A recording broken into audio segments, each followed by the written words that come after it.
Panchamasali trust ಒಳಗ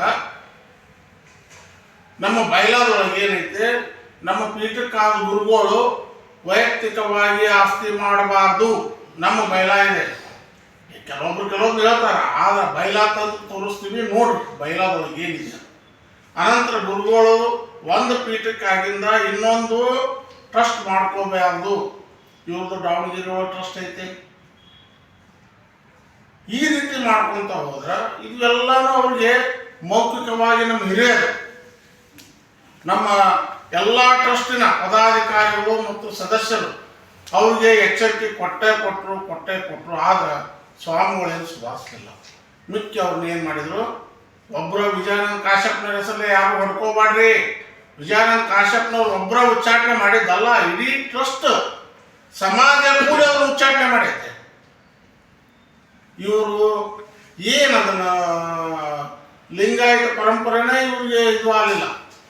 ಲಿಂಗಾಯತರೊಳಗೆ ಜನಿಸಿ ಲಿಂಗಾಯತ ಅನಿಸ್ಕೊಂಡು ಲಿಂಗಾಯತ ಧರ್ಮಸ್ಥಾಪಕ ಬಸವಣ್ಣನವ್ರನ್ನ ಗುರು ಅಂತ ಒಪ್ಪಿಕೊಂಡು ಬಿಟ್ಟು ಏನು ಮಾಡಿದ್ರು, ಇದು ಹಿಂದೂ, ನಾವು ಹಿಂದೂ ಅಂತ ಬರೋದು, ಹಿಂದೂ ಅಂತ ಕಂಡ್ರು. ಹಿಂದೂ ಅದೊಂದು ಧರ್ಮ ಅಲ್ಲ, ಅದು ಹಿಂದೂ ಅಂದರೆ ಹಿಂದೂಸ್ತಾನ್, ಇದು ನಮ್ಮ ದೇಶ. ಹಿಂದೂಸ್ತಾನ್ ಅನ್ನೋದು ನಮ್ಮ ದೇಶ, ಅದು ಧರ್ಮ ಅಲ್ಲ. ನಾವು ಲಿಂಗಾಯತರು, ಬಸವಣ್ಣ ಸ್ಥಾಪಿಸಿದ ಲಿಂಗಾಯತ ಧರ್ಮದವ್ರು ನಾವು, ಬಸವಣ್ಣ ಕೊಟ್ಟ ಇಷ್ಟಲಿಂಗ ಪೂಜಿಸೋರು ನಾವು. ಅಲ್ಲಿ ಹೋಗಿ ಅದು ಬಸವಣ್ಣವರು ವಚನ ಹೇಳ್ತಾರ, ಇವರು ಅಂಬಿಗರ ಚೌಡಯ್ಯನವರು ಕಟ್ಟಿದ ಲಿಂಗವು ಬಿಟ್ಟು ಬೆಟ್ಟದ ಲಿಂಗಕ್ಕೆ ಹೋಗಿ ಅಡ್ಡ ಉದ್ದ ಬೀಳುವವರು ಎಡಪಾದ ರಾಕ್ಷಿಯನ್ನು ತೆಗೆದುಕೊಂಡು ಲಟಲಟನೆ ಹೊಡೆಯಂದಾತ ನಮ್ಮ ಅಂಬಿಗರ ಚೌಡಯ್ಯನಿಗೆ ಕಾರಣ. ಇವರು ಲಿಂಗಾಯತರು ಅಂತೇಳಿ ದಾವಣಗೆರೆ ಮಠದಾಗಿದ್ರು ಲಿಂಗಾಯತ ಅಂತೇಳಿ. ಅಲ್ಲಿಂದ ಇವ್ರನ್ನ ಯಾವ ರೀತಿ ಏನೇನಾಗೈತೆ ಅದೆಲ್ಲ ಈಗ ವಿಚಾರ ಬೇಡ, ಅದನ್ನೆಲ್ಲ ಹೇಳ್ಕೊತ ಕುಂತ್ರ ನಮ್ಮ ಸಮಾಜದ ನಾವು ಮರ್ಯಾದೆ ಕಳೆದಂಗ ಇವ್ರನ್ನ ಪುಣ್ಯಾತ್ಮನ ಅಲ್ಲಿಂದ ಓಡಿಸ್ಬಿಟ್ರೆ ಅವ್ರ ಜೊತೆ ಸ್ವಾಮಿಗಳು. ಅಲ್ಲಿಂದ ಬಂದು ವಿಜಯಾನಂದ ಕಾಶ್ಯಪ್ನವ್ರ ಹತ್ರ ಅಳ್ಕೊಂತ ಕುಂತಾರ 2008ರಾಗ. ನಾವು ನೀವು ಸಾಕ್ಷಿ, ಇವ್ರು ಅದಾರ. ಆ ಹೊತ್ನ್ಯಾಗ ಒಂದು ಸ್ಟೆಪ್ ಮುಂದಕ್ಕೆ ಹೋಗಿ ವಿಜಯಾನಂದ ಕಾಶ್ಯಪ್ನವ್ರು ಏನು ಮಾಡಿದ್ರು, ಎಲ್ಲರನ್ನು ಕೂಡಿಸ್ಕೊಂಡು ಒಂದು ಟ್ರಸ್ಟ್ ರಚನೆ ಮಾಡಿ ಆ ಟ್ರಸ್ಟ್ ಒಳಗೆ ಪೂರ್ಣ ಸಂಗಮದಲ್ಲಿ ಧರ್ಮಕ್ಷೇತ್ರದಲ್ಲೇ ಪೀಠ ಆಗಬೇಕು ಅನ್ನೋ ಬಹುದಿನದ ಕನಸಿತ್ತು ನಮ್ಮೆಲ್ಲ ಉತ್ತರ ಕರ್ನಾಟಕದವ್ರಿಗೆ.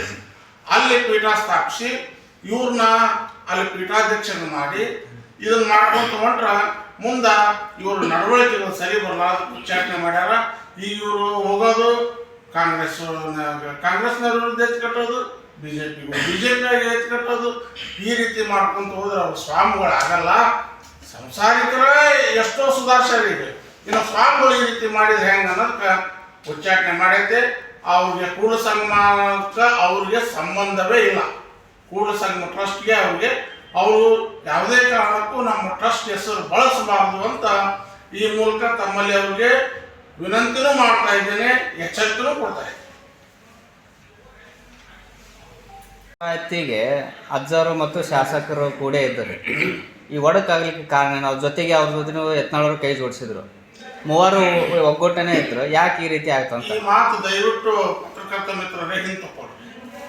ಯತ್ನಾಳರು ಏನು ಕೈ ಜೋಡಿಸ್ಯಾರ? ಪಾದಯಾತ್ರೆ ಪ್ರಾರಂಭ ಮಾಡಲಿಕ್ಕೆ ಮುಂಚೂಣಿ ಒಳಗೆ ನಿಂತು ಅದಕ್ಕೆ ಅಡಿಪಾಯ ಹಾಕಿದವರು ವಿಜಯಾನಂದ ಕಾಶ್ಯಪ್ನವರು. ಯಾವಾಗ ಬಂದ್ರವರು ಅದನ್ನ ಪ್ರಾರಂಭ ಮಾಡ್ಬೇಕನ್ನೋ ಮೌನ ಮೆರವಣಿಗೆ ಮಾಡಕತ್ತಾರ. ಇದರ ಉದ್ದೇಶ ಏನೈತಪ್ಪ ಅಂತಂದ್ರೆ, ಸ್ವಾಮಿಗಳು ಒಬ್ಬ ಕಾವಿದಾರಿಯಾಗಿ ಸಮಾಜ ಉದ್ಧಾರವನ್ನು ಮಾಡುವಂಥ ಕೆಲಸ ಮಾಡಬೇಕಾಗಿತ್ತು. ಆ ನಿಟ್ಟಿನಲ್ಲಿ ತನಗೆ ಬೇಡವಾದಂಥ ಪರಿಸ್ಥಿತಿ ಬಂದ ತಕ್ಷಣ ರಾಜಕಾರಣ ಸ್ಟಾರ್ಟ್ ಮಾಡ್ತಾರೆ. BJP ಕಾಂಗ್ರೆಸ್ಸು ಹೆಂಗೆ ನಾವು ರಾಜಕಾರಣಿಗಳು ಮಾಡ್ತೀವಿ, ಈ ಬಣ್ಣ ಬದಲಿಸುವಂಥ ಪ್ರವೃತ್ತಿಯನ್ನು ಸ್ವಾಮಿಗಳು, ಉಚ್ಚಾಟನೆ ಸ್ವಾಮಿಗಳು ಹೊಂದಿದ್ದಾರೆ. ಮೇನ್ ಉದ್ದೇಶ MLA ಆದರೂ ನಮ್ಮಿಂದ ಆದರೂ ಅನ್ನೋ ಒಂದು ವಿಚಾರ ಇಟ್ಟುಕೊಂಡು ಮಾತಾಡ್ತಾರೆ. 2008ರಲ್ಲಿ ಇವ್ರನ್ನ ಪೀಠಕ್ಕೆ ಮಾಡಿದ್ರಿಂದ ನಮ್ಮ ಸಮಾಜದಲ್ಲಿ ಹರಿಹರ ಮತ್ತು ಕೂಡಲ ಸಂಗಮ ಅನ್ನೋ ಒಂದು ಪೀಠ ಮಾಡಿದ್ವಿ. ನಾವು ಹರಿಹರದಲ್ಲಿ ಮಾಡ್ಬೇಕಂದ್ರೆ ಹರಿಹರದಲ್ಲಿ ಮಾಡ್ಬೇಕು ಅನ್ನಿಸ್ದಾಗ ಕೂಡಲ ಸಂಗಮಕ್ಕೆ ಮಾಡಿದ್ವಿ.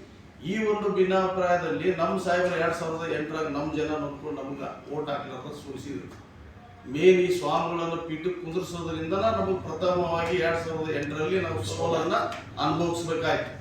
ಇದು ಒಂದೇದ ಸ್ವಾಮಿಗಳು ತಿಳ್ಕೊಳ್ಳಿ. ಆನಂತರ 2013ರಲ್ಲಿ ನಾವು ಗೆದ್ದಿದ್ದೀವಿ. ಈಗ 23ರಲ್ಲಿ ಕೂಡ ನಾವು ಗೆದ್ದಿದ್ದೀವಿ. ಇದನ್ನ ನಾನು ಸಂಘಟನೆ ಮಾಡಿ ಗೆಲ್ಸೀನಿ, ನಮ್ಮಿಂದನ ಸಮಾಜ ಓಟ್ ಹಾಕಿದಾರ ಅನ್ನೋದನ್ನ ಸ್ವಾಮಿಗಳು ದಯವಿಟ್ಟು ಈ ಕಲ್ಪನೆಯನ್ನ ತಾವು ತೆಗೆದಾಕಬೇಕು. ಯಾಕಂದ್ರೆ ತಮ್ಮನ್ನ ಪೀಠಕ್ಕೆ ಮಾಡಿ ನಾವು ಸೋತು ಸಂಘಟನೆ ಮಾಡಿ 10 ವರ್ಷ ನಾವು ಕುತ್ಕೊಂಡು ಇವಾಗ ನಾವು ಗೆದ್ದು ರಾಜಕಾರಣ ಮಾಡಾಕ್ತೀವಿ. ಆ ನಂತರ ವಿನಾಕಾರಣವಾಗಿ ನಮ್ಮ ಶಾಸಕರ ಮೇಲೇನೆ ಬಳು ಮಾಡೋದು ಯಾಕ? ಒಂದು ನೆನಪಿರಲಿ, ಈ ಒಂದು ಪಾದಯಾತ್ರೆಯನ್ನು ಸ್ಟಾರ್ಟ್ ಮಾಡಬೇಕಾದ್ರೆ ಯಡಿಯೂರಪ್ಪನವರು ಕಾಂಪ್ರಮೈಸಿಂಗ್ ಆಗಿ ನಿರಾಣಿಯವರನ್ನ, ಸಿ ಪಾಟೀಲ್ರನ್ನ, ಇನ್ನಿತರ ಅವರ ಸಚಿವರನ್ನ ಕಳಿಸಿದ್ರು. ನಾವು ನಮ್ಮ ಶಾಸಕರು ಬಾಗಲಕೋಟೆಗೆ ಹೋಗಿದ್ವಿ, ಇವರು ಕೂಡ ಎಲ್ಲರೂ ನನ್ನ ಜೊತೆ ಇದ್ರು. ನಾವು ನಮ್ಮ ಶಾಸಕರು ಬಂದು ಕೂಡಲ ಸಂಗಮ ಮುಟ್ಟೋದ್ರಲ್ಲೇನ ಈ ಇದು ಪಾದಯಾತ್ರೆಯನ್ನು ಕ್ಯಾನ್ಸಲ್ ಮಾಡಿಬಿಟ್ಟಿದ್ರು. ಮೂಲ ಕಾರಣ ನಮ್ಮ ಶಾಸಕರು ಬಂದು ಅದನ್ನು ವಿರೋಧ ಮಾಡಿ ಪಾದಯಾತ್ರೆಯನ್ನು ಸ್ಟಾರ್ಟ್ ಮಾಡಿದ್ರು. ಇವರು ಸ್ವಾಮಿಗಳು ಪಾದಯಾತ್ರೆ ಮಾಡ್ಬೇಕಂತ ಬಯಸಿದವರಲ್ಲ. ಇದನ್ನ ಮೊದಲು ಸಮಾಜನೂ ತಿಳ್ಕೊಳ್ಳಿ. ಕಾರಣ ಏನಂತಂದ್ರೆ ಆಲ್ರೆಡಿ ಅಡ್ಜಸ್ಟ್ಮೆಂಟ್ ಆಗೋಗ್ಬಿಟ್ಟಿದೆ. ಹಾಗಾಗಿ ಅವತ್ತ ಪಾದಯಾತ್ರೆ ಮಾಡಬೇಡಂತ ನಿರ್ಧಾರ ತಗೊಂಡಿದ್ರು. ಇದನ್ನ ದಿಟ್ಟ ನಿರ್ಧಾರ ತಗೊಂಡು ಪ್ರಥಮವಾಗಿ ಇದನ್ನ ಮುಂಚೂಣಿಯಾಗಿ ತಗೊಂಡು ತಾವೇ ನಡೆಸಿಕೊಂಡು ಬಂದು ಇವತ್ತು ರ್ಯಾಲಿ ಮಾಡೋದ್ರಲ್ಲಿ ಇವತ್ತು ಪಂಚಮಶಾಲಿ ಸಮಾಜ ನಮ್ಮ ರಾಜ್ಯದಲ್ಲಿ ಒಗ್ಗಟ್ಟಾಗಕ್ಕೆ ಒಂದು ಕಾರಣೀಕರ್ತರಾದಂಥವ್ರು ಯಾರಾದ್ರೂ ಇದ್ರೆ ಅದು ನಮ್ಮ ವಿಜಯಾನಂದ ಕಾಶ್ಯಪ್ನವರು. ಇದನ್ನ ಸ್ವಾಮಿಗಳು ಅರ್ಥ ಮಾಡ್ತಾರೆ. ಆನಂತರ ಸ್ವಾಮಿಗಳಿಗೆ ನಾವು ಪತ್ರಿಕೆ ಮುಖಾಂತರ ತಿಳಿಸೋದು ಇಷ್ಟೇ, ನಿಮ್ಮ ಏನೋ ಮಾಡ್ಕೋರಿ, ನಮ್ಮ ವೈಯಕ್ತಿಕ ನಮ್ಗೆ ಏನು ತಲೆ ಕೆಡಿಸ್ಕೊಳ್ಳೋದು. ಆದ್ರೆ ನಮ್ಮ ಕೂಡಲ ಸಂಗಮದ ಪೀಠದ ಹೆಸರನ್ನು ತಾವು ಬಳಸುವಂತಿಲ್ಲ. ನಮ್ಮ ಕೂಡಲ ಸಂಗಮ ಪೀಠದಿಂದ ತಾವು ಉಚ್ಚಾಟಿತರಾಗಿದ್ದೀರಿ. ಪ್ರಥಮ ಜಗದ್ಗುರುಗಳನ್ನು ತಾವಲ್ಲ, ಉಚ್ಚಾಟಿತ ಸ್ವಾಮಿಗಳು ತಾವು. ದಯವಿಟ್ಟು ನಮ್ಮ ಪೀಠದ ಹೆಸರನ್ನು ತಾವು ಬಳಸಲಿಕ್ಕೆ ತಮಗೆ ಯಾವುದೇ ತರ ಹಕ್ಕಿಲ್ಲ. ಖಡಾಖಂಡಿತವಾಗಿ ಹೇಳ್ತಾ ಇದ್ದೀವಿ. ತಾವು ಏನಾದರೂ ಹೋರಾಟ ಮಾಡಬೇಕು ತಾವು ಬಯಸಿದಲ್ಲಿ ತಮ್ಮ ಸ್ವತಂತ್ರ, ಯಾರಾದ್ರೂ ಈ ದೇಶದಲ್ಲಿ ಸ್ವತಂತ್ರವಾಗಿ ನಿರ್ಧಾರ ತಗೋಬಹುದು, ತಾವು ತಗೊಳ್ಳಿ. ಆದ್ರೆ ನಮ್ಮ ಪೀಠದ ಹೆಸರನ್ನು ಬಳಕೆ ಮಾಡಿ ಯಾವುದಾದ್ರೂ ಒಂದು ಫಂಕ್ಷನ್ ಅಲ್ಲಿ ಪ್ರಥಮ ಜಗದ್ಗುರು ಕೂಡಲ ಸಂಗಮ ಪೀಠ ಹಾಕೋದನ್ನ ದಯವಿಟ್ಟು ನಿಲ್ಲಿಸ್ರಿ ಅಂತ ಅವರಲ್ಲಿ ನಾನು ಕೇಳ್ಬೋದು.